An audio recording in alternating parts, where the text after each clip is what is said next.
तो सुरक्षित रही है, संरक्षित रही है। जब अलग अलग स्थानों के क्षेत्रों के सूत्र से जुड़ते हैं तो भारत एक भारत श्रेष्ठ भारत के रूप में जागृत होता है। इसलिए हमें सौराष्ट्र सोमनाथम से लेकर अयोध्या, मथुरा, माया, काशी, कांची, अवंतिका का हर दिन स्मरण करना सिखाया जाता है। हमारे यहां तो 12 ज्योतिर्लिंगों के स्मरण का ही फल बताया गया है। तस्य तस्य फल प्राप्ति ही भविष्यति न संशय।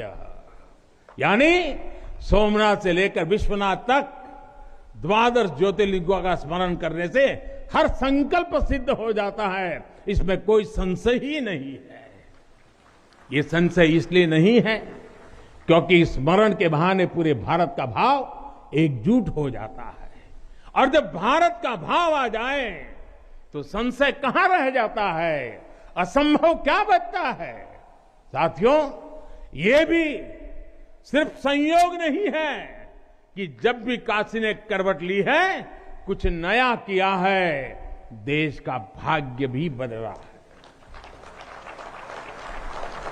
बीते 7 वर्षों से काशी में चल रहा विकास का महायज्ञ आज एक नई ऊर्जा को प्राप्त कर रहा है।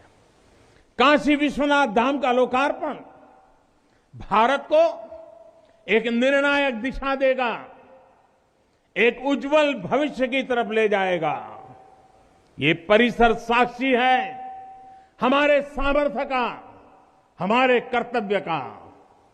अगर सोच लिया जाए, ठान लिया जाए तो असंभव कुछ भी नहीं है। हर भारतवासी की भुजाओं में वो बल है, हर भारतवासी की भुजाओं में वो बल है जो अकल्पनीय को साकार कर देता है। हम तप जानते हैं, हम तपस्या जानते हैं, देश के लिए दिन रात खपना जानते हैं। चुनौती कितनी ही बड़ी क्यों ना हो, हम भारतीय मिलकर उसे परास्त कर सकते हैं। विनाश करने वालों की शक्ति कभी भारत की शक्ति और भारत की भक्ति से बड़ी नहीं हो सकती। याद रखिए, जैसी दृष्टि से हम खुद को देखेंगे, वैसी ही दृष्टि से विश्व भी हमें देखेगा। मुझे खुशी है कि सदियों की गुलामी ने हम पर जो प्रभाव डाला था, जिस हीन भावना से भारत को भर दिया गया था, अब आज का भारत उससे बाहर निकल रहा है। आज का भारत सिर्फ सोमनाथ मंदिर का सौंदर्यीकरण ही नहीं करता, बल्कि समंदर में हजारों किलोमीटर ऑप्टिकल फाइबर भी बिछा रहा है। आज का भारत सिर्फ बाबा केदारनाथ मंदिर का जीर्णोद्धार ही नहीं कर रहा, बल्कि अपने दमखम पर अंतरिक्ष में भारतीयों को भेजने की तैयारी में जुटा है। आज का भारत सिर्फ अयोध्या में प्रभु श्री राम का मंदिर ही नहीं बना रहा, बल्कि देश के हर जिले में मेडिकल कॉलेज भी बना रहा है। आज का भारत सिर्फ बाबा विश्वनाथ धाम को भव्य रूप ही नहीं दे रहा, बल्कि गरीब के लिए करोड़ों पक्के घर भी बना रहा है। साथियों, नए भारत में अपनी संस्कृति का गर्व भी है और अपने सामर्थ्य पर उतना ही भरोसा भी है।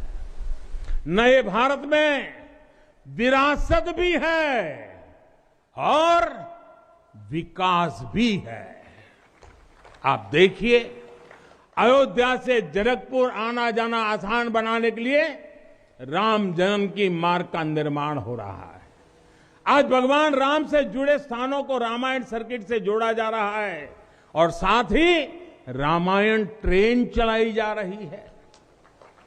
बुद्ध सर्किट पर ही काम हो रहा है तो साथ ही कुशीनगर में इंटरनेशनल एयरपोर्ट भी बनाया गया है।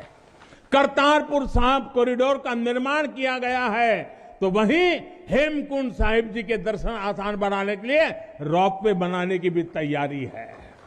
उत्तराखंड में 4 धाम सड़क महापरियोजना पर भी तेजी से काम जारी है।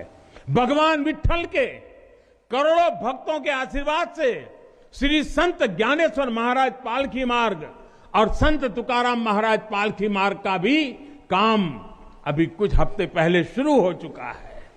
साथियों, केरला में गुरुवायूर मंदिर हो या तमिलनाडु में कांचीपुरम वेलंकानी, तेलंगाना का जोगलांबा देवी मंदिर हो या फिर बंगाल का बेलूर मठ, गुजरात में द्वारका जी हो या फिर अरुणाचल प्रदेश का परशुराम कुंड, देश के अलग अलग राज्यों में हमारी आस्था और संस्कृति से जुड़े ऐसे अनेकों पवित्र स्थानों पर पूरे भक्ति भाव से काम किया गया है, काम चल रहा है।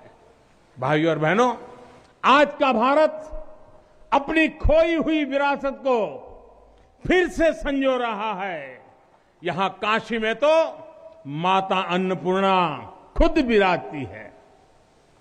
मुझे खुशी है कि काशी से चुराई गई मां अन्नपूर्णा की प्रतिमा 1 शताब्दी के इंतजार के बाद, 100 साल के बाद अब फिर से काशी में स्थापित की जा चुकी है।